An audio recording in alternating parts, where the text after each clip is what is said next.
Israel போரின் நிமித்தம் ஆண்டவர் வந்துவிட போவதில்லை. ஆப்பிரிக்கா தேசத்திலே ஒரு குலுக்கல் வரப்போகிறது. அதன் பிறகு இந்தியாவிலே ஒரு குலுக்கல் வரப்போகிறது. அதுக்கப்புறம் தான் இந்தியன் ரிவைவல் ஆரம்பிக்கும். அதுக்கப்புறம் ஆஸ்திரேலியா போகும். அதுக்கப்புறம் தான் எல்லா தேசங்களும் இஸ்ரேலுக்கு விரோதமாக வரும். ஆண்டவர் எனக்கு சொல்லியிருந்தார், இந்த போருக்கு பிறகுதான் யூதர்கள் இயேசுவை ரட்சகராக ஏற்றுக்கொள்ளப் போகிறார்கள். அதுக்கப்புறம் தான் ஆண்டவர் திரும்ப வர முடியும். இந்த முறை அது நடக்க போகிறது. யூத மக்களுக்காக தான் நம்ம எல்லாம் வாழ்ந்துட்டு இருக்கோம். யூத மக்கள் ரட்சிக்கப்பட்டாரா இயேசு கிறிஸ்து வந்துருவாரு. இந்த பிம்பங்களை நம்பி இஸ்ரேல் பண்ணக்கூடிய விஷயங்களை நார்மலைஸ் ஆக்கிட்டு இருக்காங்களா? அப்படி புரிஞ்சுக்கலாமா? அதை இஸ்ரேலியர்கள் ரட்சிக்கப்பட்டால் ஜீசஸ் வருவார் அப்படின்னு கிறிஸ்தவர்கள் சொல்றாங்க. இஸ்ரேலியர்கள் மக்கள் என்ன சொல்றாங்க? கிறிஸ்துவாலெல்லாம் எங்களை ரட்சிக்கவே முடியாது, அது தேவகுமாரே கிடையாதுன்னு சொல்லிட்டு இருக்காங்க. ரெண்டுமே ஸ்ட்ரெயிட் கான்ட்ராஸ்ட். இவங்க என்ன நினைச்சிட்டு இருக்காங்க? யூதர்களோட கர்த்தர் தானே எங்க கர்த்தர். இயேசு யாரு? அவர் தேவன் கிடையாது, தேவகுமாரன். அப்ப தேவன் யாரு? இஸ்ரேலோட தேவன் தான் எனக்கும் தேவன். அதனால நான் ஏத்துக்கிட்டு தானே ஆகணும். அவன் வேட்டி நான் தான் தூக்கி சுமப்பேன் அப்படின்னு இவனுக்கு சுமந்துட்டு இருக்காங்க. அதாவது எகிப்துல இருந்து அவங்க வருவதற்கு முன்னாடி அந்த கடவுளோட பேர் வந்து எல் ஷடாய். இந்த என்லில் அப்படின்ற பேர் மாதிரியே எல் ஷடாய் அப்படின்னு வச்சுக்கிட்டாங்க. அந்த ஏல் அப்படின்ற பேர் வந்து இந்த சுமேரிய பகுதியில இருந்து வந்த பெயர். அதனாலதான் பாத்தீங்கன்னா அந்த பைபிள்ல குறிப்பிடப்படக்கூடிய தேவதைகள்னு சொல்லுவாங்களே, தேவதைகள்னு சொன்னா நம்ம தமிழ் அர்த்தம் வந்து பொம்பளை சாமின்ற மாதிரி வரும்.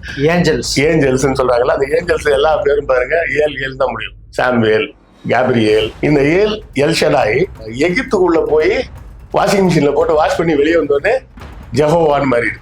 ஜெகோவா இல்ல யெகோவா அப்படி மாறிடுது. அதுல மோசஸை பத்தி எழுதும் போது ஆக்சுவலா மோசஸுக்கு வந்து அடிமைத்தனத்துல அவனால் இருக்க முடியல. இந்த மக்களை உசுப்பேத்தி இங்கிருந்து விடுதலைக்கான பயணத்தை வந்து தொடங்குறதுக்கு இந்த கடவுள் வந்து ஒரு டூலா இருந்தது. மோசே கட்டியதே ஒரு கதை தான் அப்படின்னு சொல்றாங்க. மோசே கட்டியதே ஒரு கதை இல்லை, மோசேவே ஒரு கதை தான்.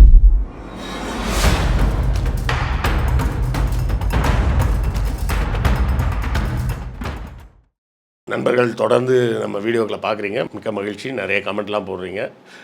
கொஞ்சம் மறக்காமல் இந்த வீடியோ ஸ்டார்ட் பண்ணும்போதே அந்த சப்ஸ்கிரைப் பட்டனையும் அமுக்கி விட்டுட்டு அந்த பெல் பட்டனையும் அமுக்கி விட்டிங்கன்னா அடுத்தடுத்த வீடியோவை நீங்கள் தொடர்ந்து பார்க்கலாம். அதனால் கண்டிப்பாக சப்ஸ்கிரைப் பண்ணுங்கள். ப்ளூ பிரிண்ட் பார்வையாளர்களுக்கு வணக்கம். இன்று நம்ம இணைந்திருக்கும் சிறப்பு விருந்தினர் எழுத்தாளர் கிருஷ்ணவேல் அவர்கள். வணக்கம்ண்ணா. வணக்கம் சுபாஷ். ஃபேஸ்புக்கில் ரேண்டமாக பார்த்துட்டு இருக்கிறப்போ பால் தினகரன் ஒரு வீடியோ பேசியிருக்கிறாரு. அதை பற்றி தான் நம்ம இன்னைக்கு பேச போகிறோம். அந்த வீடியோ என்னன்றதை நம்ம ப்ரோமோலேயே முன்னாடி வச்சிருப்போம்.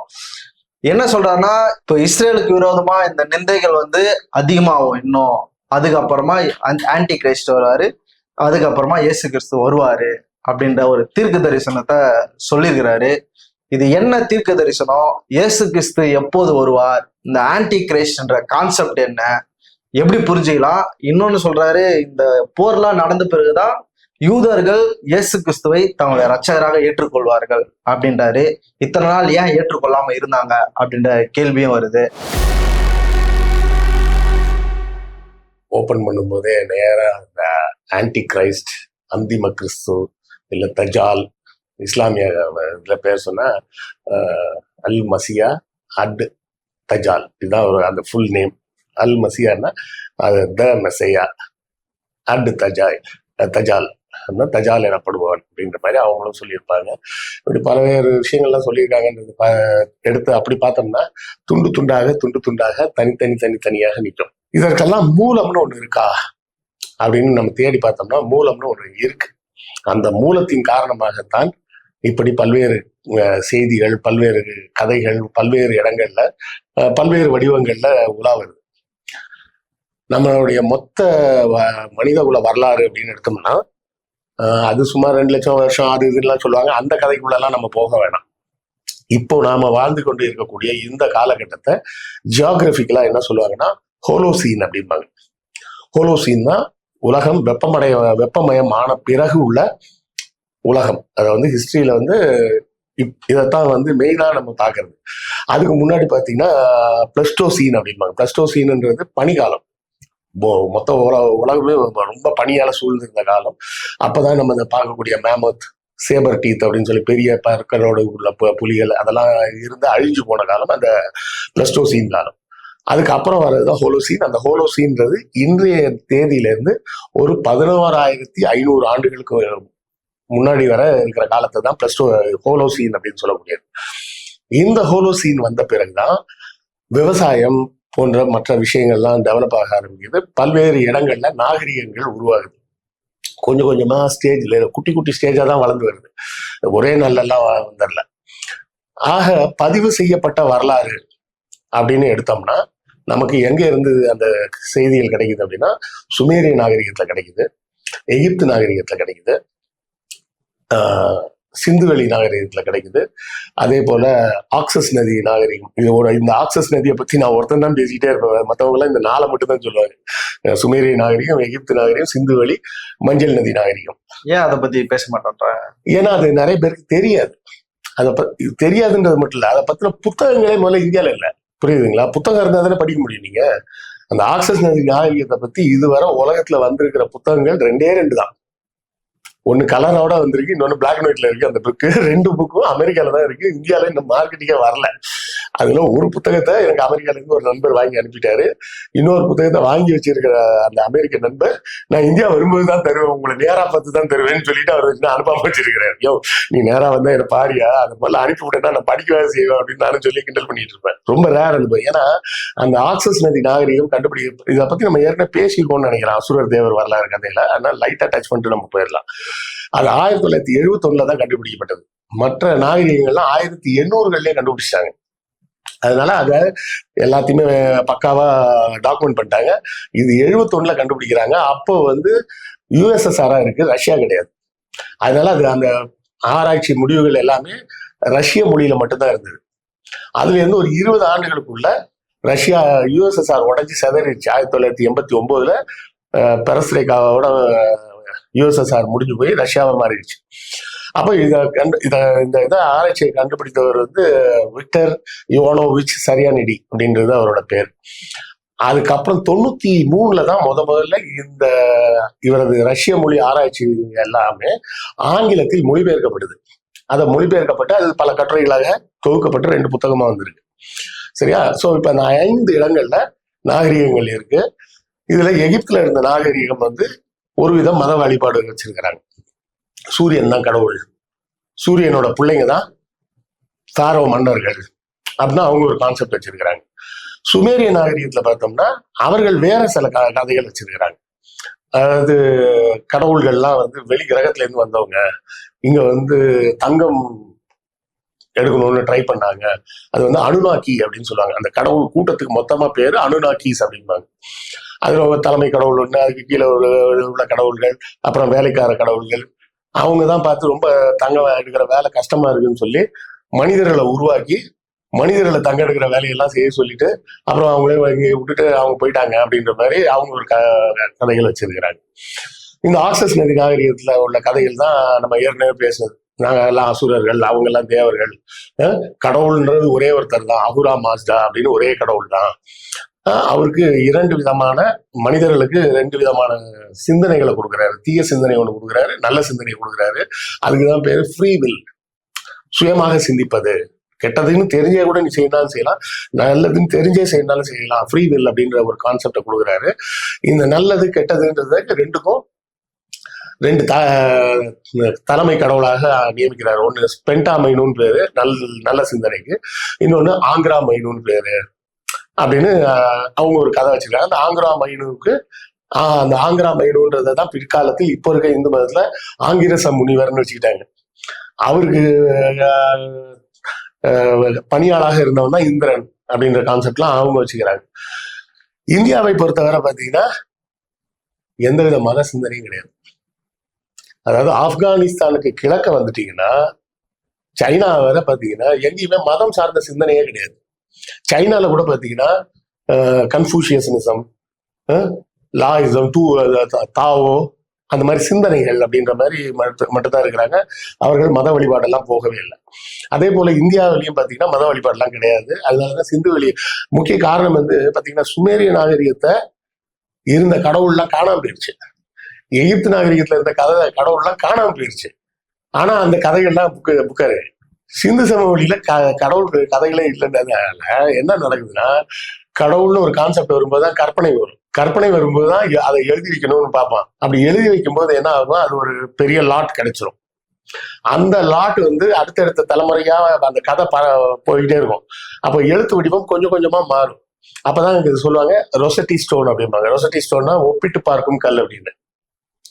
அப்போ ஒரு கிமு 1000 ஆண்டு காலத்துல உள்ள அந்த கதைகள் கிடைச்சதுன்னா அந்த எழுத்தையும் கிமு 3000 இருக்கிற எழுத்தையும் கம்பேர் பண்ணி பார்த்தா அதை படிச்சிடலாம்.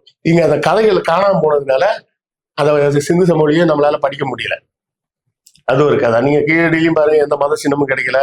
சைனாலையும் அது மாதிரி ஆதி காலத்துல எந்த மத சின்னங்களுமே எதுவுமே கிடைச்சது இல்லை. இப்போ இந்த நம்ம பார்க்கும்போது என்ன தெரியுது, 3 இடத்துல மட்டும் மதங்கள் இருக்கு. எங்க எகிப்துல ஒண்ணு இருக்கு, சுமேரியால ஒண்ணு இருக்கு, ஆக்சஸ்ல ஒண்ணு இருக்கு. அப்ப 1800 காலகட்டத்தை ஒட்டி கிமு 1800 முதல் கிமு 1500 வரை உள்ள காலகட்டத்துல என்ன நடந்ததுன்னே தெரியாது. நான் சொன்னல இந்த 5 நாகரிகங்கள் எல்லாம் டக்குன்னு ஒரு முடிவுக்கு வந்துருச்சு. சொல்லி வச்ச மாதிரி சுவிட்ச் போட்ட மாதிரி எகிப்து நாகரிகம் அப்படியே காணாம போயிருச்சு. அதுக்கப்புறம் யாரும் பிரமிட்லாம் கட்டவே இல்லை. சுமேரிய நாகரிகம் டக்குன்னு முடிஞ்சு போயிடுச்சு. ஆக்சஸ் நதி நாகரிகம் காணாம போயிருச்சு. சிந்து சமவெளி காணாம போயிருச்சு. மஞ்சள் நதி நாகரிகம் காணாம போயிருச்சு. எல்லாமே காணாம போயிருச்சு. ஏதோ ஒரு உலகம் முழுவதும் ஒரு பெரிய இயற்கை பேரிடர் நடந்திருக்கு. மக்கள் வந்து தாங்கள் வாழ்ந்த வாழ்விடங்கள்ல வாழ முடியாம அங்க இருந்து கிளம்பி வேற இடத்துக்கு போயிட்டாங்க. இப்படி போகும்போது என்ன நடக்குது அப்படின்னா, இந்த ஆக்சஸ் நதி கரை நாகரிகம் இருக்குல்ல, அந்த மக்கள் வந்து 2ஆ பிரிகிறாங்க. ஒருத்தர் தங்களை அசுரர்கள்னு சொல்லி கொண்டவர்கள், இன்னொருத்தர் தங்களை தேவோஸ் அப்படின்னு சொல்லிக்கிட்டவர்கள். அந்த தேவோஸ்ன்னு சொன்னவங்கள அசுரர்கள் கெட்டவங்கன்னு சொல்லுவாங்க. இந்த தேவோஸ் என்ன சொல்லுவாங்க, அசுரர்கள் கெட்டவங்க அப்படிம்பாங்க.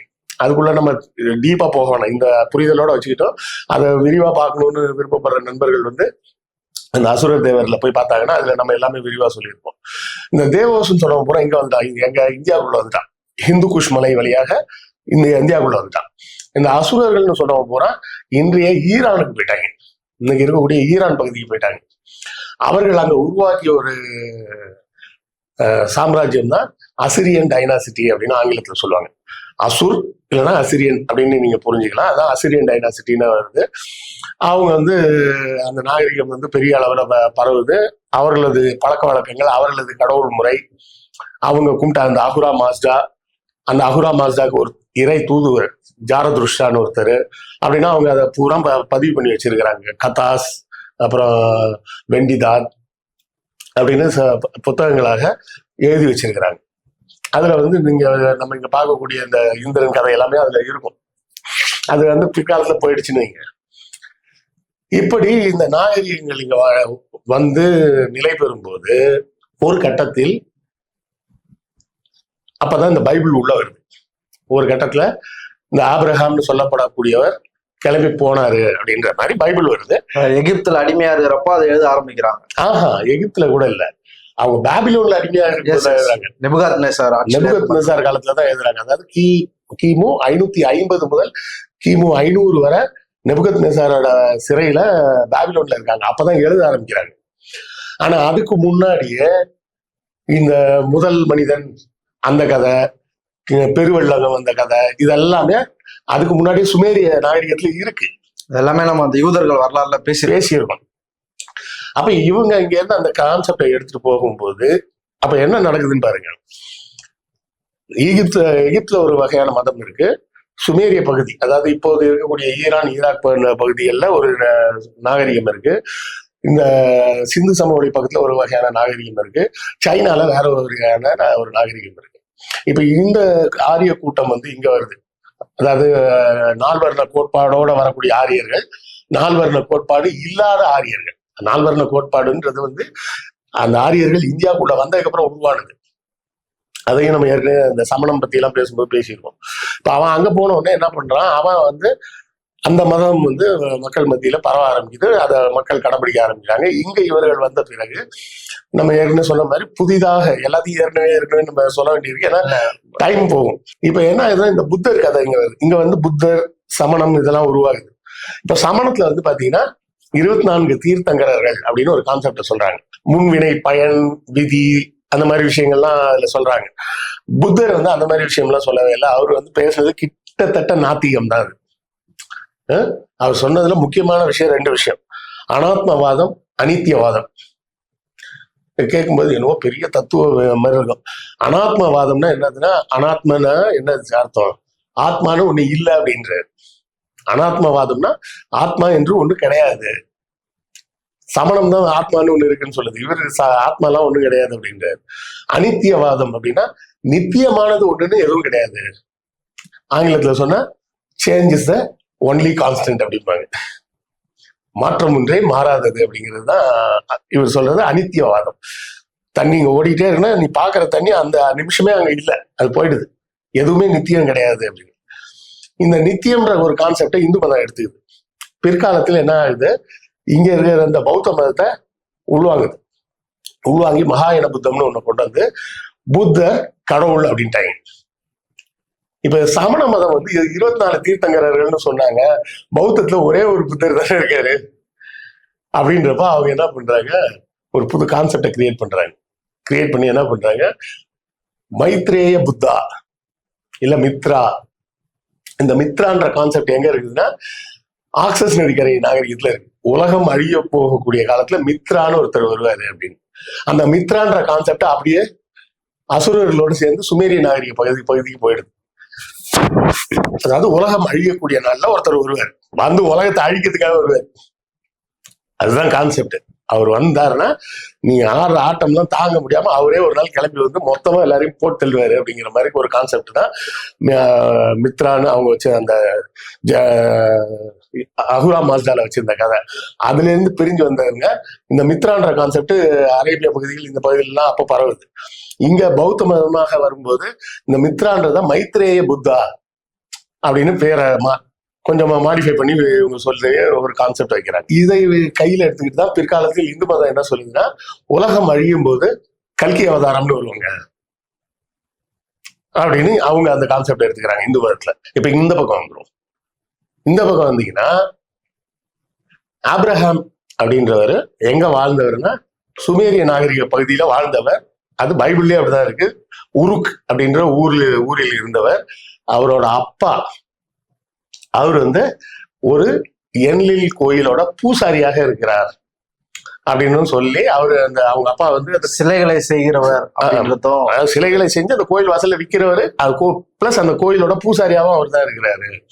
அப்ப ஆபிரகாம் தான் என்ன சொல்றாரு, அதெல்லாம் கிடையாது, அப்படிலாம் நம்ம கும்பிடக்கூடாது, எல்லாத்தையும் தூக்கி போடுவாடா அப்படின்றாரு. கடவுள் எனக்கு சொப்பனத்துல வந்தாரு அப்படின்றதெல்லாம் சொல்றாங்க. ஆனா ஆரம்பத்துல பாத்தீங்கன்னா, அதாவது ஈஜிப்ட்ல இருந்து அவங்க ரிட்டர்ன் ஆகிற வர, இன்னும் சொல்ல போனா செகண்ட் டெம்பிள்னு சொல்லுவாங்கல்ல, முதல்ல சாலமன் கோயில் அது இடிக்கப்படுகிறது, நெபுகத்நேசாரால் இடிக்கப்படுகிறது. அதன் பிறகு டாரியஸ் ஜெர்செக்ஸ் காலத்துல அந்த கோயில் மறுபடியும் கட்டப்படுது. அந்த கோயில் மறுபடியும் கட்டப்படும் வரை யூதர்கள் ஒரே கடவுள் எல்லாம் கும்பிடல, அவங்க நிறைய கடவுள் வச்சிருந்தாங்க. பால் அது இதுன்னு 2-3 பேர் வச்சிருப்பாங்க. இதுக்கு தலைமை கடவுள் வந்து யெகோவா அப்படின்னு வச்சுக்கிட்டாங்க. அதாவது எகிப்துல இருந்து அவங்க வருவதற்கு முன்னாடி அந்த கடவுளோட பேர் வந்து எல் ஷடாய். இந்த என்லில் அப்படின்ற பேர் மாதிரியே எல் ஷடாய் அப்படின்னு வச்சுக்கிட்டாங்க. அந்த ஏல் அப்படின்ற பேர் வந்து இந்த சுமேரிய பகுதியில இருந்து வந்த பெயர். அதனாலதான் பாத்தீங்கன்னா அந்த பைபிள்ல குறிப்பிடப்படக்கூடிய தேவதைகள்னு சொல்லுவாங்களே, தேவதைகள்னு சொன்னா நம்ம தமிழ் அர்த்தம் வந்து பொம்பளை சாமின்ற மாதிரி வரும். ஏஞ்சல்ஸ்ன்னு சொல்றாங்கல்ல, அந்த ஏஞ்சல்ஸ் எல்லா பேரும் பாருங்க ஏல் தான் முடியும். சாம்வேல், கேப்ரியேல், எல்லாமே இந்த ஏல்னு முடியும். அந்த ஏல்ன்றதே வந்து இங்க இருக்கிற எல் தான். எல் அப்படின்ற எல் ஷடாய். இந்த எல் ஷடாய் எகிப்துக்குள்ள போய் வாஷிங் மிஷின்ல போட்டு வாஷ் பண்ணி வெளியே வந்தோடனே ஜெகோவான்னு மாறிடுது. ஜெகோவா இல்ல யெகோவா அப்படி மாறிடுது. அதுல வேற வரும் என்னன்னா, மோசஸ் கிட்ட அவர் சொல்லுவாரு, என் பேரு மாணிக்கம் இல்ல பாஷா அப்படின்ற மாதிரி அவரே சொல்லுவாரு, என் பேரு யெகோவா, இது உன் முன்னோர்களாகிய ஆபிரகாம் போன்றவர்களுக்கே தெரியாது, அவங்களுக்கு எல்லாம் என் பேர் எல் ஷடாய் தான் நினைச்சிட்டு இருக்காங்க. இந்த மாதிரி செய்திகள்லாம் அதுல சேர்க்கப்படும். இல்ல கூடுதலான ஒரு கொஸ்டின் கேட்கிறேன். அதுல மோசஸை பத்தி எழுதும்போது ஆக்சுவலா மோசஸுக்கு வந்து அடிமைத்தனத்துல அவனால் இருக்க முடியல, இந்த மக்களை உசுப்பேத்தி இங்கிருந்து விடுதலைக்கான பயணத்தை வந்து தொடங்குறதுக்கு இந்த கடவுள் வந்து ஒரு டூலா இருந்தது, மோசே கட்டியதே ஒரு கதை தான் அப்படின்னு சொல்றாங்க. மோசே கட்டியதே ஒரு கதை இல்ல, மோசேவே ஒரு கதை தான். ஓகே, நீங்க பைபிள் ஃபுல்லா பாத்தீங்கன்னா ஆபிரகாம் மற்றவர்களை பத்தி எல்லாம் சொல்ல வரும்போதெல்லாம் ஒரு குறிப்பிட்ட ஊரை சொல்லி இந்த இடத்தில் இவர் கல்லறையில் வைக்கப்பட்டார் அப்படின்னு வரும். மோசஸை பத்தி சொல்லும் போது அவர் இறந்த பிறகு கடவுள் அவரை மறைவான ஒரு இடத்தில் கல்லறையில் வைத்து விட்டாருன்னு பைபிள் முடிச்சிருக்கோம். அப்ப இதுல என்னன்னா மோசஸை பத்தி எல்லாரும் நம்ம பைபிள்ல இருக்கிற ஒரு கான்செப்ட் தான் நமக்கு தெரியும். அது பைபிள்ல இல்லாத இன்னொரு 3 கான்செப்ட் இருக்கு மோசஸ் பத்தின கதைகள். நான் விளையாட்டுக்கு சொல்ல, நீங்க வந்து இந்த வீடியோவை பார்த்து கொண்டு இருக்கும் பார்வையாளர்கள் நீங்க கிறிஸ்தவராக இருந்தா கூட நீங்க ஏஐட்ட கேளுங்க. கூகுள்ல போய் தேடுற அளவுக்கு எல்லாம் இப்ப டைம் வேணாம். இதுல ஏஐல கேட்டீங்கன்னாலே ஒண்ணும் இல்ல, tell me the 4 versions of Moses story அப்படின்னு போட்டீங்கன்னா 4 வெர்ஷன் ஸ்டோரியும் வந்துடும். முதல் வருஷத்தின் ஸ்டோரி படி பாத்தீங்கன்னா அவர் வந்து எகிப்து மன்னரோட இளவரசன். ஆனா அந்த ராஜாவுக்கு இவனை பிடிக்காது, அதனால இவனை தொடர்ந்து சண்டைக்கு அமிச்சுக்கிட்டே இருந்தான். ஒரு கட்டத்துல வந்து அவன் அவங்க அப்பாவுக்கு எதிராகவே திரும்பி அவங்க அப்பா கூடவே போரிட்டு தனக்கான ஒரு மக்களை கூட்டிட்டு வெளியே போயிட்டான் அப்படின்னு ஒரு கதை இருக்கும். இன்னொரு கதை பாத்தீங்கன்னா பைபிள்ல நீங்க அடிக்கடி பார்க்கக்கூடிய ஒரு விஷயம் எது, பொதுவா நீங்க பார்க்கக்கூடிய விஷயமாக எதான் நீங்க சொல்லுவீங்க? எகிப்துக்கு அப்புறம் இயேசு வர மேக்ஸிமம் தீர்க்க தரிசனம், ப்ராஃபிட்ஸ், அதுதான். தொழுநோய், அடிக்கடி தொழுநோய் பத்தின குறிப்புகள் வந்துகிட்டே இருக்கும். எகிப்துக்கு அப்புறம் அது இயேசு காலம் வர அவர் தொழுநோயாளிகளை குணப்படுத்தினார். இந்த தொழுநோய்ன்ற ஒரு கான்செப்ட் இருக்குல்ல, இதை வச்சு ஒரு கதை சொல்லியிருக்காங்க. என்னன்னா மோசஸே ஒரு தொழுநோயாளி, அவர் வந்து ஒரு குவாரண்டைன்ல இருக்காரு. அந்த குவாரண்டைன்ல இருக்கிற தொழுநோயாளிகள் எல்லாம் கூப்பிட்டு நம்ம ஏன் இங்க இருக்கணும், அந்த ஊருக்காரன் நம்மளை சேர்த்துக்க மாட்டான், கடவுளும் நம்மளை கண்டுக்க மாட்டாரு, நம்ம வேற ஊருக்கு எங்கேயா போலான்னு சொல்லி அவங்களெல்லாம் கூட்டிட்டு வந்துட்டாரு. அப்படின்றதுனாலதான் யூதர்கள் மத்தியில நிறைய தொழுநோய் இருந்துகிட்டே இருந்தது. ஏன்னா பரம்பரையாவே அது பரவிக்கிட்டே இருந்தது அப்படின்ற மாதிரி தொழுநோயாளின்னு ஒரு கதை. இன்னொரு கதையில பாத்தீங்கன்னா அவர் ஒரு தத்துவ ஞானி. அவர் பல தத்துவங்களை சொல்லி மக்களை கூட்டி, தந்திரம்லாம் செய்யல, தத்துவங்கள் சொல்லி அவர் மக்களை கூட்டிட்டு போனாரு. அது 3வது. 4வது கதை பைபிள்ல வர கதை. நீங்க வந்து ஏஐல இதெல்லாம் கேட்டு பாருங்க, இது 4 கதையுமே அது சொல்லும். ஸோ இப்படி 1க்கு 4 வெர்ஷன் இருக்கும்போது கடைசியில பாத்தீங்கன்னா அதெல்லாம் கிடையாது, பைபிள்ல சொன்னதுதான் கரெக்டான வெர்ஷன் அப்படின்னு கிறிஸ்தவர்கள் சொல்லுவாங்க. இல்ல குரான்ல சொன்னதுதான் கரெக்டான வெர்ஷன் இஸ்லாமியர்கள் சொல்லுவாங்க. அது நமக்கு தேவையில்லை.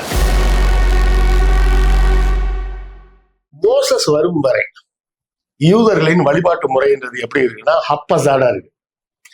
உறவு முறைகள் எப்படி இருக்குன்னா அதுவும் ஹப்பசாடா இருக்கு. ஏன்னா இவங்க வந்து சுமேரியால இருந்து கிளம்பி வரும்போதே எப்படி வராங்க அப்படின்னு பைபிள்ல சொல்லியிருக்கு. ஏன்னா எப்படி வராங்கன்னா வரலாறுன்னு நினைச்சிடக்கூடாது, பைபிள்ல சொல்லப்பட்ட கருத்தை வச்சு நம்ம சொல்றேன். எப்படி வராங்க? ஆபிரகாம், அவங்க அப்பா, அவங்க அப்பாவோட இன்னொரு மனைவியோட மகள், அதாவது ஆபிரகாமோட ஸ்டெப் சிஸ்டர், பிளஸ் லோத்துன்னு ஒருத்தன். லோத்துன்றது ஆபிரகாமோட தம்பி பையன். இந்த 4 பேர் தான் ஒன்னா போறாங்கன்னு வருது. ஆபிரகாம் வந்து பல இடங்கள்ல வந்து சாராவை இன்ட்ரடியூஸ் பண்ணும்போது அவ என் சகோதரின்னு, மற்ற நேரங்கள்ல மனைவியும் வச்சிருப்பான். இந்த மனைவியா சகோதரி, இந்த குழப்பங்கள்லாம் வந்துகிட்டே இருக்கு. ஏன்னா நகர்ப்புற நாகரீகத்துல அவங்க அதிகமா பயணிக்கல. அதுக்கப்புறம் இந்த 12 குடும்பங்கள் கோத்திரங்கள்னு ஒண்ணு உருவாகி எகிப்துல போய் சிக்கி எல்லாம் வரும்போதுதான் அந்த முழுமையான நகர்ப்புறத்துல வாழ்றாங்க. ஏன்னா சுமேரிய நகரம் நாகரிகத்துல இருக்குது, ஆனா அங்கிருந்து வெளியே போயிட்டாங்க. எகிப்துக்கு போயிட்டு வெளியே அதாவது அந்த பைபிளோட ஃப்ளோவே பாத்தீங்கன்னா சுமேரிய நாகரிகத்துல அவங்க இருந்து வந்த காலம்லாம் பாத்தீங்கன்னா கடவுள் வந்து ஒரு ஃப்ரெண்ட்லி நெய்பர்ஹுட் ஸ்பைடர்மேன் மாதிரி இருப்பாரு. வந்து அப்பப்போ பார்த்தீங்கன்னா ஆபிரகாம் எப்படிங்கிற, நல்லா இருக்கிறியா, அதெல்லாம் பாத்துக்கலாம் பாவுடு அப்படின்னு அப்பப்போ வந்து பேசிட்டு போனாருன்ற மாதிரிலாம் வரும். மோசஸ்க்கு அப்புறம் பாத்தீங்கன்னா எரிச்சல், பொறாமை, ரொம்ப உக்கிரமான கடவுளா மாறிடுவாரு. ஏன்னா அங்க எகிப்துல அவங்க பார்த்த கடவுள்கள் அப்படி, இங்க சுமேரியால இவங்க பார்த்த கடவுள்கள் இப்படி. அதனாலதான் அதுக்கப்புறம் யெகோவா வந்து அந்த மாதிரி ஃபியர்ஸ் காடா மாறுறாரு, வார்லார்ட் மாதிரி மாறுறாரு. எல்லாம் அந்த எகிப்து நாகரிகத்தோட தாக்கம். அப்புறம் தான் வந்து ரூல்ஸ் போடுறாங்க, யாரை கல்யாணம் பண்ணலாம், யாரை கல்யாணம் பண்ணக்கூடாது, வருஷத்துக்கு கடவுளுக்கு இவ்வளவு பங்கு கொடுத்துடணும், இந்த ஒரு குடும்பத்தை சேர்ந்தவங்க மட்டும்தான் கடவுளுக்கு பூஜை பண்ணலாம், இந்த லெவின்ற குடும்பத்தை சேர்ந்தவங்க மட்டும்தான் பூஜை பண்ணலாம், வேற யாரும் பூஜை பண்ணக்கூடாது. நீங்க சொன்ன அந்த லேவியர் ஆகத்துல எல்லாம் அதுதான் அவர் வந்து இப்படி ஒரு பாவாடை போட்டுக்கணும், அந்த பாவாடையில இப்படி ஒரு கயிறு போட்டு கட்டணும், கச்சை எப்படி கட்டணும், திரைச்சிலை எப்படி இருக்கணும், அதெல்லாம் எங்க இருந்து வருதுன்னா எகிப்து நாகரிகத்துல இருந்து வருது. எகிப்து நாகரிகத்துல ராஜாவுக்கு அடுத்தபடியாக அந்த புரோகிதர்களுக்கு தான் பெரிய முக்கியத்துவம் இருக்கு. அப்ப இது வந்து ஒரு நகர்ப்புற நாகரிக மயமாக இந்த யூத சமுதாயம் கட்டமைக்கப்படுவது மோசஸ் காலத்துக்கு பிறகுதான். அதுக்கப்புறம் தான் ஒரு கடவுள் மட்டும்தான் அப்படின்ற ஒரு கான்செப்டுக்கு உள்ள எல்லாம் வராங்க. இப்போவும் இந்த ஆன்டி கிரைஸ்ட்ன்ற கதையெல்லாம் உள்ள வரல. எப்போனா ஜீசஸ் வராது. ஜீசஸ் வரும்போது என்ன ஒரு பெரிய மாற்றம் ஏற்படுதுன்னா, அவர் இந்த லேவியர் குடும்பத்தை சேர்ந்தவர் கிடையாது. இல்ல இப்ப ஜீசஸ் வராருன்னா ஜீசஸுக்கு முன்பாகவே இயேசு கிறிஸ்துன்னு ஒரு வரப்போறாரு அப்படின்ற தீர்க்க தரிசனம் எல்லாம் இருக்குது இல்ல அந்த தீர்க்க தரிசனம் சொல்றதே வேற. அந்த தீர்க்க ஏசாயா இருக்கு, எசேக்கியேல் இருக்கு. எசேக்கியேல் டக்குன்னு ஞாபகம் வரல. ஏசாயால சொல்லக்கூடியது என்ன சொல்லியிருக்காங்கன்னா, விடிவெள்ளியாக இருப்பவன் தூதனாக வருவான், இறை தூதனாக வருவான்னு சொல்லியிருக்கு. பைபிளை பொறுத்தவரை விடிவெள்ளின்னு சொல்றது யார சொல்றதுன்னா லூசிஃபரை தான் சொல்லுது. லூசிஃபர் யாரு? பழைய சாமுவேலாக இருந்து ஏதேன் தோட்டத்திலிருந்து வெளியே துரத்தப்படும் போது அவன் லூசிஃபராக மாறி அவன் தான் சாத்தானாக மாறான். அப்ப ஜீசஸ சாத்தான்னு சொல்றாங்களா இவங்க? தோட்டத்தின் நடுவுல இருக்கிற நன்மை தீமை அறியத்தக்க மரம் ஒண்ணு இருக்குன்னா, நன்மை தீமை எதுன்னு அறியறது வந்து ஒரு பகுத்தறிவு, ஒரு அறிவு. அது அந்த அறிவை ஏன் வந்து ஆதாம் ஏவாளுக்கு அவங்க கொடுக்கல? அந்த பகுத்தறிவை கொடுத்ததே சாத்தான் தான். அந்த அந்த சர்ப்பமா இருந்ததுதான் வந்து அவனுக்கு பகுத்தறிவே சொல்லிச்சு அப்படின்ற விஷயமா அதை மென்ஷன் பண்ணியிருந்தாங்க. உண்மை என்னன்னா, பகுத்தறிவு வந்துருச்சுன்னா அப்புறம் கடவுளை பேச்சு கேட்க மாட்டாங்க வச்சுக்கீங்களேன். முட்டாளா இருந்தா மட்டும்தான், யோசிக்காம இருந்தா மட்டும்தான் கடவுள் பேச்சை கேட்க முடியும். நீங்க யோசிக்க ஆரம்பிச்சீங்கன்னா அப்புறம் கடவுளை கேள்வி கேட்பீங்க. ஒரு குழந்தை பேசின ஒரு வீடியோ நான் பார்த்துட்டு இருந்தேன். இப்ப கடவுள் உன்கிட்ட வந்து என்ன கேட்பேன்னு அவங்க அம்மா கேட்கும், நீங்க கடவுளான்னு கேட்பேன் அப்படிங்குது. நீங்க கடவுள் தான் நான் எப்படி நம்புறதுன்னு கேட்பேன். இல்ல அவரு ப்ரூவ் பண்ணிட்டாருன்னு வச்சு ஐடி கார்டு வச்சிருப்பாரா? அப்புறம் அந்த ஐடி கார்டு யாரு கொடுத்தாங்க அவருக்கு? உங்களை கடவுள்னு அனுமதிச்சு சர்டிஃபை பண்ணது யாரு? குழந்தைங்களை சிந்திக்க விட்டுட்டீங்கன்னா அவங்க பாட்டுக்கு சிந்திப்பாங்க. நாம கடவுள் மதம்னு சொல்லிதான் அவங்களோட சிந்தனையை கட்டைல் பண்றோம். அந்த கட்டைல் பண்ணும்போதுதான் பிரச்சனை வருது. சரியா? அதுக்குள்ள அது வேற தனியா, அதுக்குள்ள இன்னொரு நாள் போலாம். இப்ப ஜீசஸ் வரும்போது என்ன ஒரு பிரச்சனை வருதுன்னா, இந்த ரபாய் அப்படின்னு சொல்றாங்களா, அதாவது கடவுள் குறித்து பேசுற எல்லாரையுமே யூதர்கள் ரபாய் அப்படிம்பாங்க. ரபாய் அப்படின்னு சொன்னா வணக்கத்துக்குரியவர், மரியாதைக்குரியவர், அந்த மாதிரி ஒரு குத்துமைப்பா ஒரு மீனிங் வச்சுக்கீங்க. அப்ப ஜீசஸ பார்த்துட்டு அப்ப நீங்களும் ரபாயின்னு சொல்றீங்களா அப்படின்னு பொதுமக்கள் கேட்கிறாங்க. பொதுமக்களை பொறுத்தவரை கடவுளை பத்தி பேசக்கூடியவங்க லேவிய குடும்பத்தை சேர்ந்தவங்களா இருப்பாங்க. அவங்கள நம்ம ரபாயின்னு சொல்றோம். அவங்க அதற்கான உடைகள் அலங்காரத்தோட இருக்காங்க. இவர் அது மாதிரிலாம் இல்லை. ஆனாலும் இவரும் கடவுளை பத்தி பேசுறாரு. கடவுள் பத்தின்னு இல்லை, பொதுவா ஒழுக்கத்தை பத்தி, நீதி நெறிகளை பத்தி எல்லாம் பேசுறாரு அப்படின்னு சொல்லி எல்லாரும் இவங்க பின்னாடி வரும்போதுதான் அவர்களுக்கு எரிச்சல் ஆகுது. ஏன்னா அது ஒரு மோனோபோலி ட்ரேட். அனைத்து சாதிகளும் அர்ச்சகர் ஆகலாம்னு ஆயிடுச்சுன்னா அப்புறம் இஸ்ரேல் கோயிலுக்குள்ள எல்லாரும் வந்து பூஜை பண்ணாங்கன்னா என்ன பண்றது? எந்த இடத்துலயும் பாருங்க, இந்த அனைத்து சாதியினர் அர்ச்சகர் ஆகலாம்ன்றதுதான் பிரச்சனையே. சரியா? அப்போ விஜய் ஜெயிச்ச உடனே அந்த பார்ப்பனர்கள் எல்லாருமே சொல்றது வந்து நீ முதல் கையெழுத்து அனைத்து ஜாதியினரும் அர்ச்சகர் ஆகக்கூடாதுன்னு நீங்க சைன் பண்ணோம் அப்படின்ற கோரிக்கையை தான் வச்சிருக்காங்க. அது மட்டும் இல்ல, கோயில்ல வந்து இங்க தமிழில் அர்ச்சனை செய்யப்படும்ன்ற போர்டை எடுங்கன்னு சொல்லி அதுக்குள்ள ட்விட்டர்லாம் போட ஆரம்பிச்சாங்க. சரி, அது தனி சப்ஜெக்ட். நம்ம இந்த சப்ஜெக்ட்ல நிப்போம்.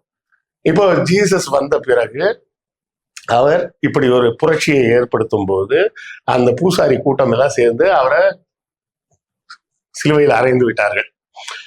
இது வந்து சிலுவையில் அறைந்தாங்கன்னு சில பேர் சொல்லுவாங்க, சில பேர் அவர் தப்பிச்சு போயிட்டாருன்னு சொல்லுவாங்க. அப்படி ஒவ்வொருத்தரும் ஒரு கதை சொல்லுவாங்க. ஆனால் பொதுவாக அங்கீகரிக்கப்பட்டது பவுல் சொன்ன கதைகள் தான். பவுல் தொகுத்த அந்த பைபிள் படி அவர் வந்து சிலுவையில் அறையப்பட்டார். 3ஆம் நாள் உயிர் தெழுந்தார். அந்த உயிர் தெழுந்த பிறகு தன் சீடர்களை எல்லாம் சந்தித்தார். ஆனா என்ன ஒண்ணு, சீடர்களை தவிர வேற யாரையுமே அவர் சந்திக்கவில்லை. நீங்க எல்லாரும் அந்த ஊருக்கு போயிடுங்கன்னு சொல்லிட்டு அந்த ஊர்ல வந்து தனியா அதுக்கப்புறம் அவங்க கூட ஒரு 40 நாட்கள் இருந்தாரு. அப்புறமா போயிட்டாரு அப்படின்ற மாதிரி அவங்க அந்த ஒரு ஸ்டாண்டர்ட் ஃபார்மேட்டே நம்ம எடுத்துப்போம். இது பவுல் காலத்தின் பிறகு, அதாவது அவரோட மீதம் மொத்தமா, அதாவது யூதாஸ் காரியோத் வந்து இயேசு கொல்லப்பட்ட அன்னைக்கே தூக்கு மாட்டி அவன் செத்து போயிட்டான். மிச்சம் 11 பேரும் பல்வேறு ஊர்ல போய் நாங்க கிறிஸ்துவின் செய்தியை சொல்றோம்னு சொல்லி அந்தந்த ஊர்ல அடிச்சு கொல்லப்பட்டார்கள். மொத்தத்தில் இயேசு உட்பட 12 சீடர்களும் சேர்த்து 13 பேருமே ஒரு அகாலமான துர்மரணத்தை அடைந்தவர்கள் அந்தந்த பகுதியில இருந்து மற்ற மக்களால. அதன் பிறகு கிறிஸ்துவ மதம் ரோமுக்கு பரவ ஆரம்பிக்கும். அதுலயும் நம்ம ரோமர் வரலாறுல பேசியிருக்கிறோம். ஆமா, அந்த கிறிஸ்தவம் ரோம் நகரத்தில் பரவும் போது ரோம் நாட்டு மக்களுக்கு எல்லாம் தெரிஞ்சதெல்லாம் என்னன்னா, எதை சொன்னாலும் கேட்க மாட்டான். அப்படின்னா ஒழுங்கா கேட்பாங்கன்றதுதான் அந்த ரோம் சாம்ராஜ்யத்தோட வரலாறு. அது பூரா ஜெர்மன்ல இருந்து இங்கிலாந்து, பிரான்ஸ்னு எல்லா பகுதியுமே அவங்க போனது எப்படி கலாச்சார படையெடுப்பு கிடையாது, நேரம் ஆயுத படையெடுப்பு தான். நிறைய பேர் பேசும்போது என்ன சொல்றாங்கன்னா, வாழ்முனையில் பரவிய இஸ்லாம் அப்படின்பாங்க. கிறிஸ்தவம் வாழ்முனையில கூட இல்ல, டார்ச்சர் மூலமா பரப்புனாங்க. அதாவது முதல்ல கிறிஸ்தவ மதத்தை பத்தி பேசினவனை போட்டு அடிச்சாங்க. அப்புறம் அவனை அடிச்சதை விட அதிகமான அளவுக்கு கிறிஸ்தவ மதத்தை ஏத்துக்க மாட்டேன்னு சொல்றவனெல்லாம் போட்டு அடிச்சாங்க. ஒருத்தன் கிறிஸ்தவ மதத்தை ஏத்துக்கலன்னு சொன்னா என்ன பண்ணுவாங்களாம், சாயங்காலமா ரோம் வீதிகள்ல இதுக்காகவே சிலுவை மாதிரி கட்டி வச்சிருப்பாங்களாம் கம்பு. அந்த கம்பை தூக்கி கட்டி வச்சிருவாங்க. கட்டி வச்சு தலையில கொண்டு எண்ணெயை ஊத்தி விட்டுருவாங்க. ஊத்தி விட்டு காலில் பத்த வச்சு போயிடுவாங்க. விடிய விடிய ரோட்டுக்கு வெளிச்சம் வேணும்ல. கொடூரமான தண்டனைலாம், கல்லால் அடிச்சு கொள்றது, அது மாதிரியான தண்டனை. கல்லால் அடிக்கிறதெல்லாம் தாண்டிங்க பேர் இன்கஷன் அப்படிம்பாங்க ஸ்பெயின் பகுதியில. கொடூரமா டார்ச்சர் பண்ணி நீ கிறிஸ்தவ மதத்துக்கு மாறுன்னு மாத்துறது. அதுலயும் மாறலைன்னா அந்த டார்ச்சர்லயே செத்து போறது. அதுக்கப்புறம் தான் உருவானது இந்த விச் அப்படின்ற கதைகள். சூனியக்காரின்னு ஒரு கதை வருது இல்ல, அவங்க எல்லாம் யாருன்னா பழைய ரோம் மதத்தில் பூசாரிகள். ரோம் மதத்தோட பூசாரிகள்ல பெரும்பாலும் பெண் பூசாரிகள் தான் இருப்பாங்க. இந்த பெண் பூசாரிகள் இல்ல இவங்கெல்லாம் சூனியம் பண்றவங்க, சூனியக்காரிங்க. ஹாரி பாட்டர் கதைகள்ல வரா மாதிரி. இதை விட கொடுமை என்னன்னா, ஒரு சில நேரத்துல கிறிஸ்தவ மதம் வெறி கொண்டவர்கள் எப்படி இருக்கிறாங்கன்றதுக்கு ஒரு உதாரணம். என் ஃப்ரெண்டு ஒருத்தர், நான் பேர்லாம் சொல்ல விரும்பல, ஃப்ரெண்டுன்னு சொல்றதை விட என்னோட சீனியர் அவர், என்னோட ஒரு 4-5 வருஷம் சீனியர் அவர். இவர் தீவிரமான கிறிஸ்தவர். சாம் செல்லப்பா இருக்கார்ல, அவரோட ஃபாலோயர். தான் பையனை போட்டு அடிச்சிருக்கிறார் ஒரு நாள். எதுக்கு தெரியுமா? எதுக்கு? ஹாரி பாட்டர் படம் பார்த்துட்டு இருக்காரு. அது சூனியக்கார படம்டா, ஒரு கிறிஸ்தவனா இருந்துட்டு ஹாரி பாட்டர் படம் பார்க்கலாமா நீ அப்படின்னு போட்டு அடிச்சிருக்காரு. நான் சொல்றது இந்த சம்பவம் நடந்தது வந்து 2009-10 அந்த காலத்துல இருக்கும். இப்ப அந்த பையனே காலேஜ் போயிருப்பான் இல்ல வேலைக்கே போயிருப்பான்னு வச்சுக்கீங்க. அப்போ அந்த இவ்வளவுக்கும் மற்ற விஷயத்துல எல்லாம் ரொம்ப மாடர்னா இருப்பாரு. சோ ஒரு மதம் வரும்போது இன்னொரு மதத்துல இருக்கிற பிரிஸ்டுகளை சூனியக்காரின்னு ப்ரொஜெக்ட் பண்றாங்க. அவ்வளவுதான், அதுதான் ஆட்டோமேட்டிக்கா நடக்கும். அந்த பெண்களை பூரா அப்படிதான் ரொம்ப டார்ச்சர் பண்ணி எல்லாம் பண்றாங்க. அப்ப என்ன ஒரு பேர் உருவாகுது அப்படின்னா, கிறிஸ்துவுக்கு எதிராக பேசக்கூடாது. கிறிஸ்துவுக்கு எதிராக பேசினா அவங்க சூனியக்காரி. இப்படி ஸ்டார்ட் ஆகுறது தான் அந்த ஆன்டி கிரைஸ்ட் அப்படின்ற வார்த்தை. இப்போ பைபிளோடைய ஆர்டரே வந்து அந்த சுவிசேஷம் வந்து ஃபர்ஸ்ட் எழுதப்படல, பவுல் தான் லெட்டர்ஸ் எழுதுறாரு. அதுக்கப்புறமா பவுலுக்கு ரீப்ளே கொடுக்கறதுக்காக தான் வந்து சுவிசேஷம் எழுதப்பட்டது. கள்ள தீர்க்கதரிசியே பவுல் தான் அப்படின்னு எழுதிடுறாங்க. இல்ல, அதாவது இந்த கள்ள தீர்க்கதரிசின்ற கான்செப்ட் வந்து பைபிள்ல முதல்லயே இருக்கு.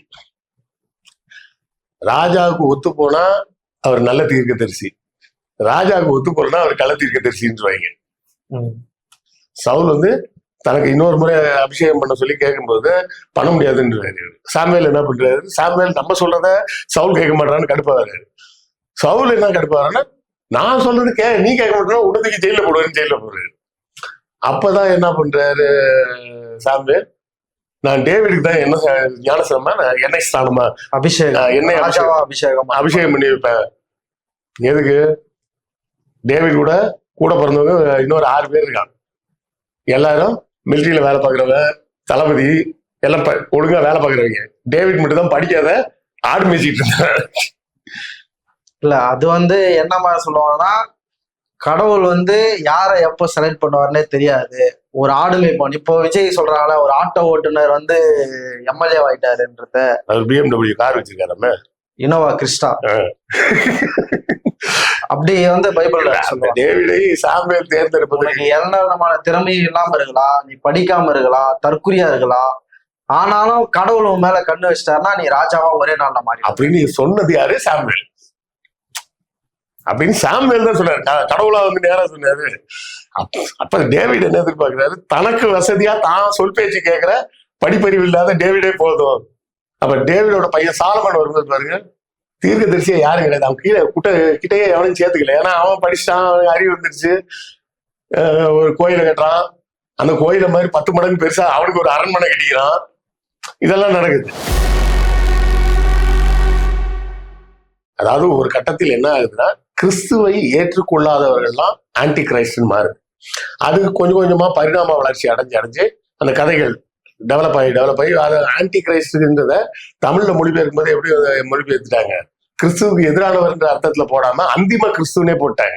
ஆன்டி கிரைஸ்ட்ன்றதோட மொழிபெயர்ப்பா அந்திம கிறிஸ்து கிடையாது. கிறிஸ்துவுக்கு எதிரானவர், கிறிஸ்துவுக்கு எதிரானவர், கிறிஸ்துவை ஏற்றுக்கொள்ளாதவர்கள், அப்படியும் வச்சுக்கலாம் நீங்க. கிறிஸ்துவை ஏற்றவர்கள், ஏற்றுக்கொள்ளாதவர்கள். இந்த கான்செப்ட் வந்து கொஞ்சம் கொஞ்சமா டெவலப் ஆகி பிற்காலத்தில் என்ன ஆகுதுன்னா, அதுல வந்து இந்த சுவிசேஷங்கள்னு சொல்றாங்கல்ல, பல சுவிசேஷங்கள் சேர்க்கப்படலை. சுவிசேஷங்கள்னா வேற ஒண்ணும் கிடையாது, அவரோட சீடர்கள் கூறிய கருத்துக்களின் தொகுப்பு.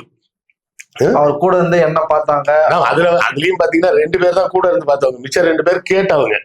மத்தேயு அப்புறம் ஜான், இவங்க 2 பேர் தான், மேத்யூ அண்ட் ஜான் தான் நேரா கேட்டவங்க. லூக்கும்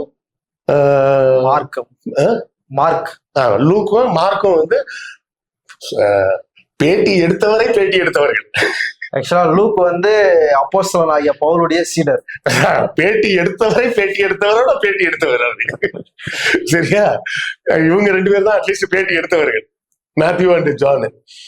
அப்ப மிச்சவங்க எல்லாம் என்ன போச்சு, மேக்டலின் எழுதின சுவிசேஷம் இருக்குன்றாங்க. சுவிசேஷம்னா வேற இல்ல, வரலாற்று குறிப்பு மாதிரி அவங்க எழுதி வச்சது. இது ஒரு கான்செப்ட். அதே போல பாத்தீங்கன்னா தாமஸ் ஒன்றும் மோசமானவர் கிடையாது, ஆனா அவர் டவுட்டிங் தாமஸ் அவரு. அதனால அவர் எழுதின குறிப்புகளையும் உள்ள சேர்க்கல. யூதாஸ் காரியோத்து எழுதின குறிப்புகள் இருக்கு, அதையும் சேர்க்கல. இப்படி நிறைய பேர் தான் சேர்க்கவே இல்லை. மொத்தமே இந்த 4 பேர் எழுதினது மட்டும் இவங்க வச்சுக்கிட்டாங்க புதிய ஏற்பாடுல. அப்ப மிச்சம் எல்லாம் எங்க போனாங்க? மார்க் வந்து பீட்டர் சொன்னதை கேட்டு சொல்லிட்டாரு. எல்லாமே பேசுனது நான் வந்து யூதர்களுக்காக தான் வந்திருக்கிறேன், ஒரு எப்படி சொல்றது, ராஜாக்களுடைய தன்னுடைய பிள்ளைகளின் அப்பத்தை வந்து நாய்களுக்கு எவன் கொடுப்பான், நான் வந்து யூதர்களுக்காக தான் வந்திருக்கிறேன்றத நிறைய இடத்துல மென்ஷன் பண்ணிருக்கிறாரு. அது வந்து ஆனா பவுல் வந்த பிறகுதான் இது புறஜாதிகளுக்கான மதமா மாறுது. இல்ல, இது வந்து நீங்க முதல்ல புரிஞ்சுக்க வேண்டியதுன்னா, மதம்னு பாக்காதீங்க. அவர் வந்தது வந்து இயேசு கிறிஸ்துனுடைய வருகை இல்ல. அவர் சொன்னது நான் யூதர்களுக்காக தான் பேசுறேன் அப்படின்னாரு.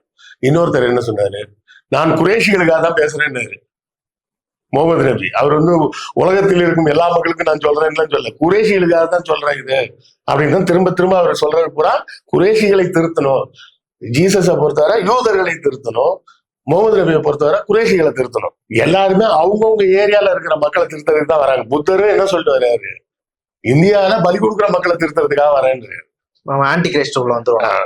இப்போ இந்த ஆன்டி கிரைஸ்ட் கான்செப்ட் டெவலப் ஆகும்போது என்ன ஆகுதுன்னா, ஒட்டுமொத்தமாக யூதர்கள் இயேசுவை ஏற்கவில்லை. யூதர்களை பொறுத்தவரை இயேசு என்பவர் ஒரு மகன் அப்படின்னு தான் யூதர்கள் சொல்றாங்க. அப்ப ஒரு மகன் சொல்ற ஒரு கூட்டத்தை கிறிஸ்துவை பின்பற்றக்கூடியவர்கள் அவர்கள் ரட்சிப்பு உள்ளாவார்கள் ஏன் பேசணும்? இஸ்ரேலுக்காக வாரம் ஜெபம் பண்றாங்க, இஸ்ரேலுக்கு எதிரான ஆயுதங்கள் வந்து வாய்க்காமல் போகும் அப்படின்னு கிறிஸ்தவர்கள் ஏன் பேசணும்னு கேக்குறேன். நீங்க நம்பக்கூடிய இயேசு கிறிஸ்துவ மகன் ஒரு கூட்டம் சொல்லுது இல்ல, யூதர்கள் இயேசு கிறிஸ்துவை ஏற்றுக்கொண்டாதான் அந்த பரலோகத்து பூமியிலே ஒரு பரலோகம் இருக்கும். ரொம்ப நீங்க அந்த மதத்தோடு சேர்த்து பாத்தீங்கன்னா அது புரியாது. மதம் இல்லாம தனியா பிரிச்சு பாத்தீங்கன்னா அப்பதான் அந்த கான்செப்ட் புரியும். நீங்க இயேசு சொன்ன கருத்துக்கள் கோட்பாடுகள் உங்களுக்கு பிடிச்சிருக்கு, கிறிஸ்தவர்களா மாறிட்டீங்க. உங்களை பூரா இன்னொரு கும்பல் என்ன சொல்லுது, நாத்திகர்கள் இல்ல, இன்னொரு மதத்தை சார்ந்த ஒரு கூட்டம் என்ன சொல்லுது, உலகத்திலேயே இல்லாத ஒரு விஷயம், ஒரு மதம் சார்ந்தவர்கள் இன்னொரு மதத்தை பற்றி விமர்சிக்க மாட்டாங்க. சரியா? ஆனா யூதர்கள் என்ன பண்றாங்க, இயேசு கிறிஸ்து அப்படின்னு ஒரு மதம் இருக்கு, அந்த கிறிஸ்துவ கிறிஸ்துவை மென்ஷன் பண்ணிருக்காங்க. டெய்லி தான் சொல்லிட்டு இருக்காங்க. ஜெருசலேம்ல போய் பாருங்க, அந்த ஒரு சர்ச் இருக்கும், அந்த சர்ச் வாசல்ல காய் துப்பிட்டு போவாங்க. காய் துப்பிட்டு இந்த வார்த்தையை சொல்லிட்டு தான் போவாங்க. இன்னைக்கும் நடந்துட்டு தான் இருக்கு. தனியா எழுதிலாம் வைக்க வேண்டியது இல்லை, அது அப்படியே இன்னைக்கும் அதை சொல்லிட்டு தான் இருக்கிறாங்க. இப்போ இயேசு வந்து அந்த 40 நாள் இருந்துட்டு நான் கிளம்புறேன்னு சொல்றாருல்ல, அப்ப அவர் என்ன சொல்றாரு, உலகத்தின் முடிவின் போது நான் வருவேன், நீங்க எப்ப வருவீங்கன்னா இறுதி தீர்ப்பின் போது வருவேன் அப்படின்னு சொன்னாருன்னு எழுதி வச்சிருக்காங்க. சரியா? இப்போ முகமது நபி வரும்போது என்ன சொல்றாரு, அவரு எடுத்துக்கிறார் ஆதாம், நோவா, பேர்களும் ஆபிரகாம். ஒண்ணு உச்சரிப்பு மட்டும் மாறும். அங்க ஆடம்னு சொல்றாரு, இவர் ஆதாம்னு சொல்லுவாங்க. நோவாக்கு ஏதோ ஒரு பேர் அதே மாதிரி வரும். ஆபிரகாம் வந்து இப்ராஹிமா மாறிடும். அந்த இஸ்மவேல் அப்படின்ற பேரு இஸ்மாயில்னு மாறிடும். அப்புறம் இங்க மோசஸ் வந்து மூசா நபின்னு மாத்திடுவாங்க. ஜீசஸை ஈசா நபின்னு மாத்திருப்பாங்க. ஈசா நபின்னு சொல்லி அவரையும் எடுத்துக்கிட்டு அந்த ஈசா நபி உலகத்தின் கடைசி இறுதி தீர்ப்பு நாளின் போது வருவார். அங்க கர்த்தர்னு இருந்த பேர் இங்க அல்லான்னு இருக்கு. அது கர்த்தர்னு கூட சொல்ல முடியாது, கரெக்டா யெகோவான்னு வச்சுக்கீங்க. யெகோவா தான் யூத மொழியில சொல்லக்கூடிய பேர். யெகோவான்ற பேர் வந்து கடவுள்ன்ற அர்த்தம் ஹீப்ரூல. அல்லான்றது அரபிக் மொழியில கடவுள்னு அர்த்தம். தமிழ்ல கடவுள், அரபிக்ல அல்லா, ஹீப்ரூல யெகோவா. இந்த 3 பேர்களும் ஒரே பேர்ல குறிக்கக்கூடிய வார்த்தைகள் தான், உச்சரிப்பு தான் வேற வேற. அப்ப இறுதி தீர்ப்பின் போது ஈசா நபி மறுபடியும் வருவார் அப்படின்னு முகமது நபி சொல்லிட்டார். சொல்லும் போது அதுக்குள்ளேயே இந்த ஆன்டி கிரைஸ்ட்ன்ற கான்செப்ட் நிறைய பரவச்சுல, அதை இன்னும் கொஞ்சம் ஸ்டாண்டர்டைஸ் பண்ணிட்டாரு. ஸ்டாண்டர்டைஸ் பண்ணி தான் தஜால்னு ஒருத்தன் வருவான். இந்த தஜால வந்து இஸ்லாமிய தஜால்னு சொல்றதுதான் அந்த ஆன்டி கிரைஸ்டோட இன்னொரு வெர்ஷன். அப்ப அந்த ஆன்டி கிரைஸ்ட்னு ஒருத்தர், அதாவது நல்லவங்களுக்காக ஒருத்தர் வர்றாருன்னா அவர் நல்லவங்களுக்கு ஹெல்ப் பண்ணுவாரு. ஒருத்தன் வர்றவனே கெட்டவனா இருந்தா அவன் என்ன யாருக்கு ஹெல்ப் பண்ணுவான், கெட்டவனுக்கு தான் ஹெல்ப் பண்ணுவான் அப்படின்னு சொல்லி இந்த ஆன்டி கிரைஸ்ட்ன்ற கான்செப்ட் இன்னும் சாலிடிஃபை ஆகி தஜால் வந்த உடனே ஒரு சுமார் 70 ஆண்டுகளோ என்னவோ வந்து யூதர்களை உலகத்தின் உச்சத்துக்கு கொண்டு போயிடுவாரு.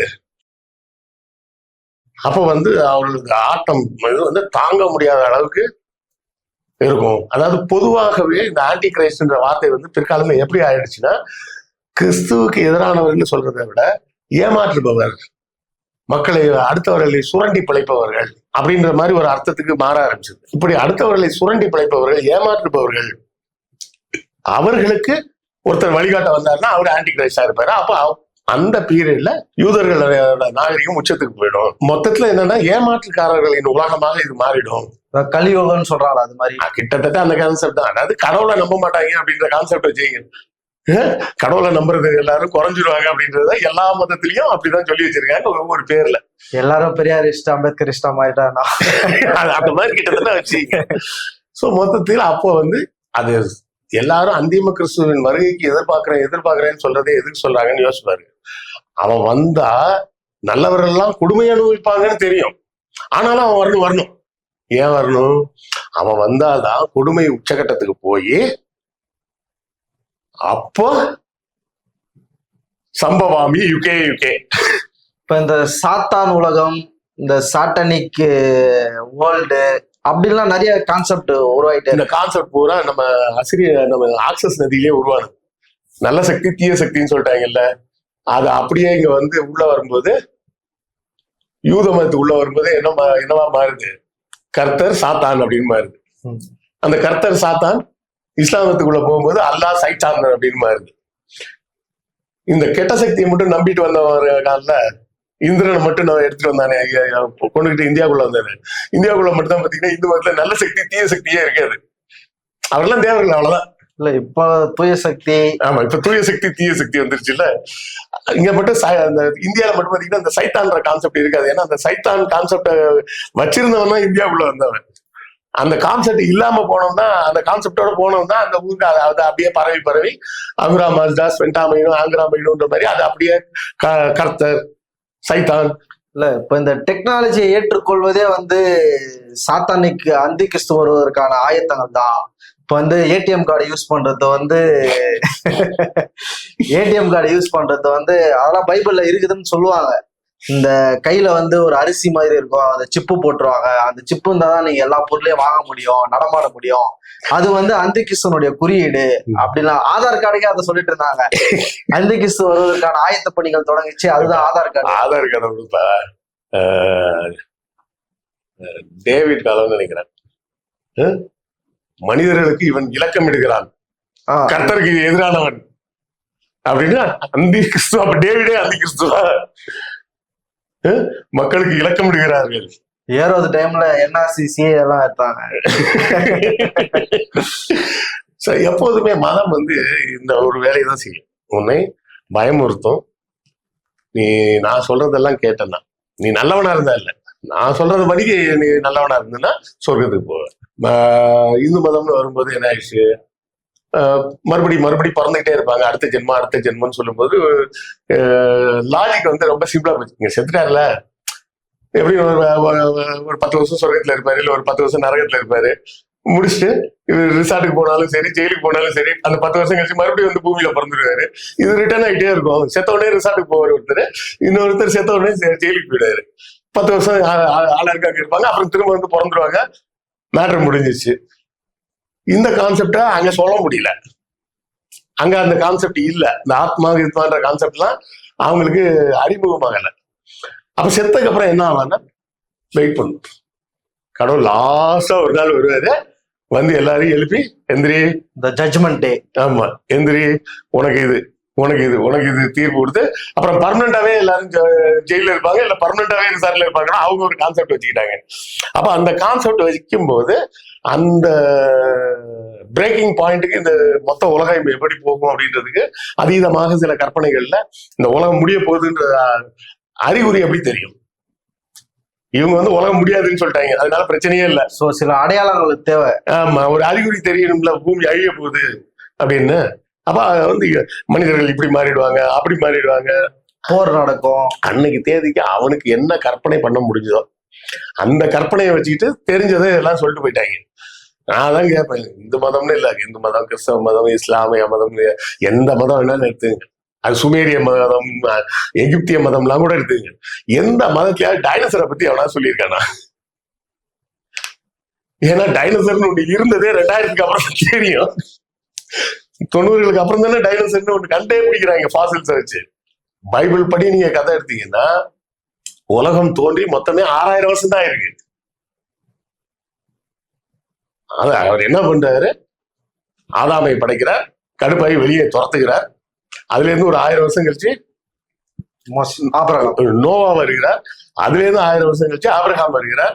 அப்ப ஆபிரகாமுக்கும் ஆதாமுக்கும் நடுவுல 2000 வருஷம்.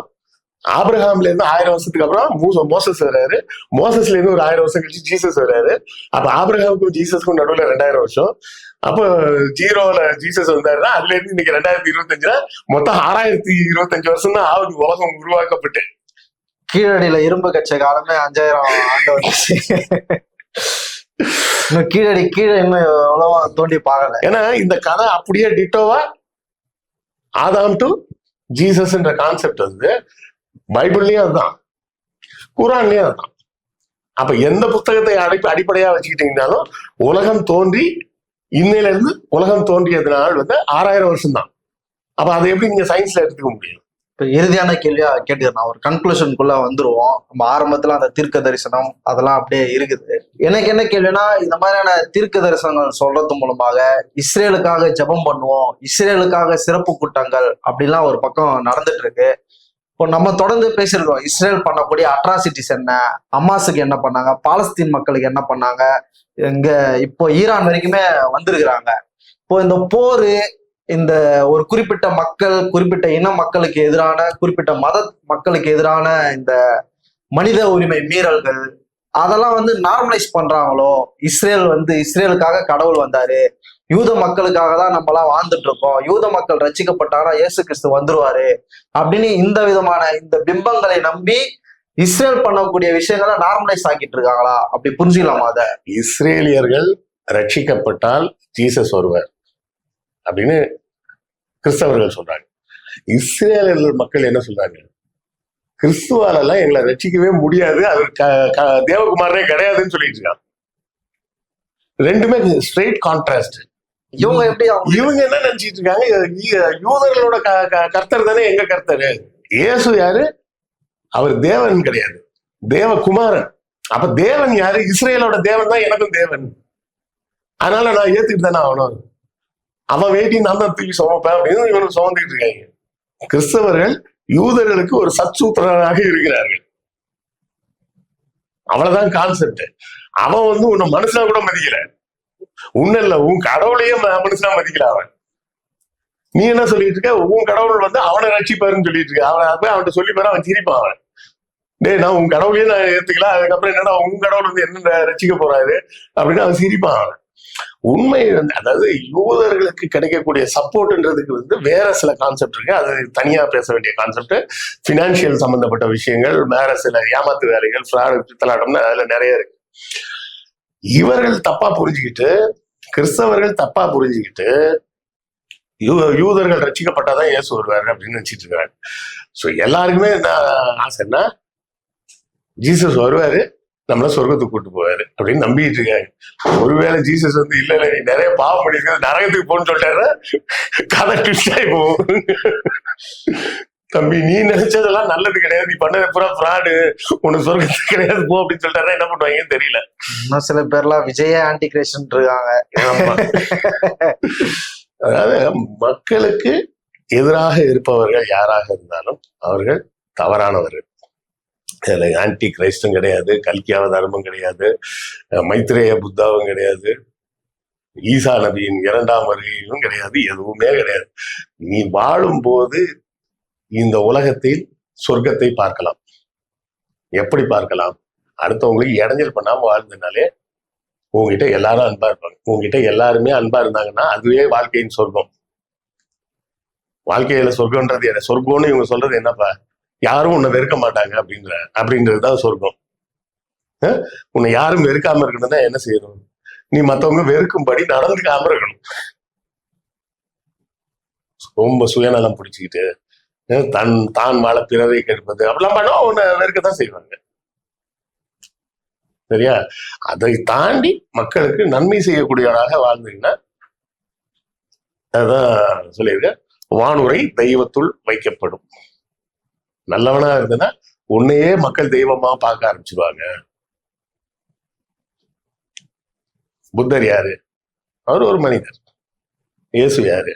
அவர் ஒரு மனிதர். முகமது நபி யாரு? அவர் ஒரு மனிதர். அப்படி சொல்லிட்டே போலாம். எல்லாரையும் கடவுளுக்கு நிகராகவே பாக்குறாங்கல்ல.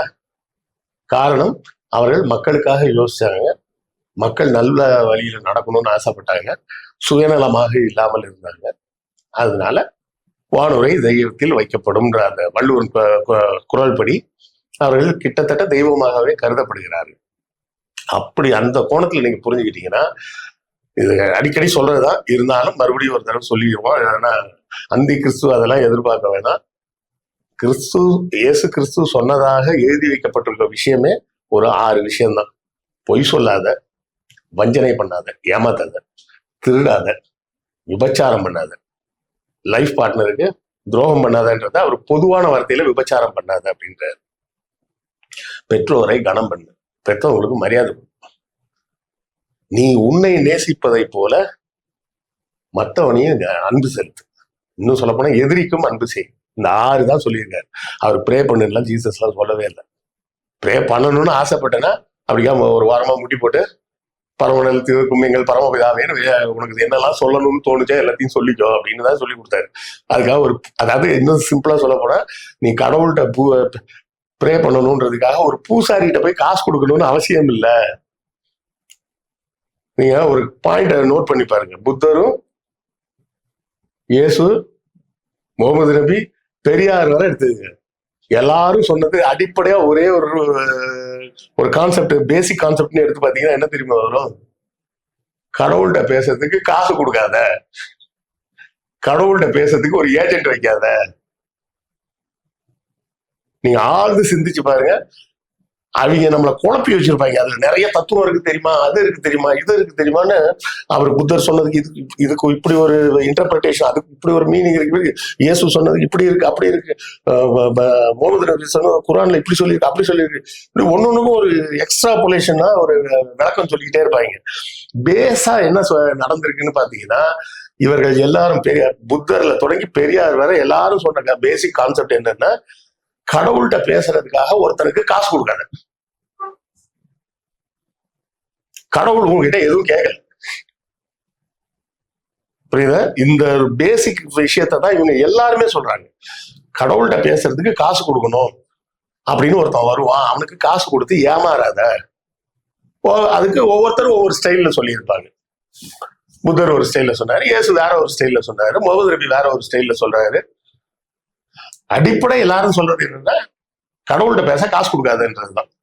அதான் இல்ல கொடுத்தாதான் ஆச்சு அப்படின்றது அந்த அந்திம கிறிஸ்துவ ஆன்டி கிரைஸ்ட், தஜ்ஜாலு, கலி புருஷன் அப்படின்னு உங்களை பயமுறுத்துறதுக்காக இவ்வளவு கான்செப்டை உருவாக்கி. இது கிறிஸ்தவ மதத்துல மட்டும் இருக்கிற கான்செப்ட் இல்லை, இது எல்லா மதம்னு வரக்கூடிய போதே உலகம் அழியும் போது ஒருத்தன் வந்து கெட்டதை பூரா சாய்ப்பான்,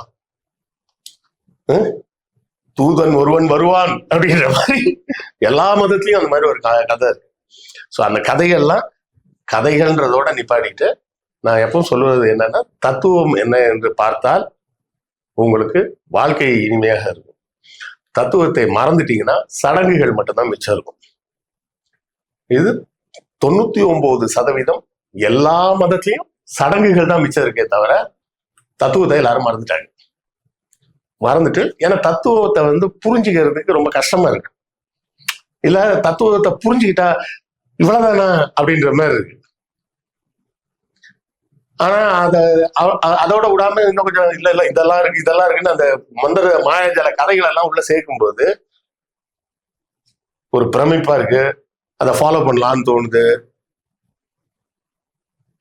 இப்ப இயேசு என்ன சொன்னாருன்னா 6 விஷயம் சொன்னார். இல்லையா, கடவுளும் வரல, பிரேயரும் வரல. பெரியார் சொன்ன விஷயமும் சொல்றேன். பெரியார் 2 விஷயம் தான் சொன்னாரு, 6 கூட சொல்லல. என்ன சொன்னாருன்னா, உனக்கு மத்தவங்க என்ன செஞ்சா பிடிக்குமோ அதை நீ மத்தவங்களுக்கு செய். உனக்கு மத்தவங்க என்ன செஞ்சா பிடிக்காதோ அதை நீ மத்தவங்களுக்கு செய்யாத. இது செஞ்சாலே வாழ்க்கை சொர்க்கமாயிடும், நிம்மதியா வாழலாம். முதலில் என்னன்னா, நான் என்ன சொல்றேன், நீங்க சமூக அக்கறை கொண்ட நபரெல்லாம் மாற வேணும். சமூகத்தை கெடுக்கக்கூடிய நபரா இருக்காதீங்க. ஏதோ ஒரு வகையில சமூகத்தை கெடுக்கக்கூடிய நபராக இருக்காதீங்க. சாமி கும்பிட போறேன்னு போறீங்க, என்ன பண்றீங்க, பங்குனி உத்தரத்துக்கு தான் பழனிக்கு போவேன்னு போறீங்க. அங்க போயிட்டு என்ன பண்றீங்க, ஒரு ஏழை வந்து கியூல நிக்கிறான், நீ 500 ரூபாய் கொடுத்து டிக்கெட் வாங்கிட்டு முன்னாடி உள்ள போற. உனக்காக முருகன் ஸ்பெஷலா ஏதாவது கொடுக்க போறாரா? இங்க இருந்து கிளம்பி மக்கா போறாங்க, அதுக்காக மட்டும் எக்ஸ்ட்ராவா ஃபர்ஸ்ட் கிளாஸ் டிக்கெட் போட்டு தர போறாங்களா என்ன சொர்க்கத்துல? இல்ல இங்க இருந்து நான் போப்பாண்டவரை பார்க்க போறேன்ட்டு போறாங்க, இல்ல ஜெருசலேம் பார்க்க போறேன்ட்டு போறாங்க. இதுக்காக சொர்க்கத்துல வந்து ஃபர்ஸ்ட் கிளாஸ் சீட் கிடைக்கும், ஜெருசலேம் வந்துட்டு போனவங்களுக்கு, ஜெருசலேம் வராதவங்களுக்கு 3rd கிளாஸ் தான் கிடைக்கும் அப்படின்ற மாதிரி ஏதாவது இருக்கான்னு? நீ இங்க இருக்கிற பக்கத்து வீட்டுல இருக்கிற ஒருத்தனை வந்து கஷ்டப்படுத்திட்டு நீ ஜெருசலேம் போனா என்ன, காசி ராமேஸ்வரம் போனா என்ன, மக்கா மதினா போனா என்ன, எங்க போனாலும் எந்த பிரயோஜனமும் கிடையாது. ஸோ சுயநலம் இல்லாம வாழ பழகுங்க. இந்த மாதிரி கதைகள் எல்லாம் பிள்ளைங்களுக்கு சொல்லிக் கொடுக்காதீங்க, அவ்வளவுதான் நான் சொல்லுவேன். பிள்ளைகள் தங்கள் மதத்தை வளர்ந்து அவங்களே தேர்ந்தெடுத்துக்கிட்டோம். உங்க மதத்தை அவன்கிட்ட திணிக்காதீங்க. திணிச்சுட்டு இல்ல இதுதான் சரியான மதம் அப்படின்லாம் பிள்ளைகளை கட்டாயப்படுத்தாதீங்க. பிள்ளைங்களை அப்படியே விட்டுருங்க, அவங்க உங்க கூட சேர்ந்து கும்பிட்டட்டும், கும்பிடலாலும் பரவாயில்ல. இல்ல வண்டி ஓட்டுற லைசன்ஸே வந்து 18 வயசு ஆனதான் அரசாங்கம் கொடுக்குது. ஆனா பின்பற்ற வேண்டிய மதத்தை நீங்க 6 மாசம் குழந்தையிலேருந்தே கொடுக்கறது சரியா வருமா தப்பாவா இருக்குமா? இல்ல மதம் கூட விடுங்க, எந்த தலைவரை தேர்ந்தெடுக்கின்ற உரிமை கூட அவங்க கிட்ட விட்டாங்க. அப்படி விட்டா இப்படிதான் நான் வந்து நிற்கும். ஸோ சிந்திக்கக்கூடிய மனிதர்களாக உங்க பிள்ளைங்களை வளர்த்தீங்கன்னா வருங்கால சமுதாயம் சிந்தனை உள்ள சமுதாயமாக வளரும், மூட நம்பிக்கை இல்லாத சமுதாயமாக வளரும், மத வெறி இல்லாத சமுதாயமாக வளரும். மத நம்பிக்கைன்றது ஒரு கட்டத்துல மத வெறியாக மாறும், அது எந்த மதமாக இருந்தாலும். அப்படின்றத புரிஞ்சுக்கிட்டா இந்த அந்திம கிறிஸ்துன்றதெல்லாம் சும்மா ஒரு கதை அப்படின்றத புரிஞ்சுக்கலாம். அரவிந்தருக்கு வந்து பழகத்துல பண்ணிக்க ரொம்ப நன்றி.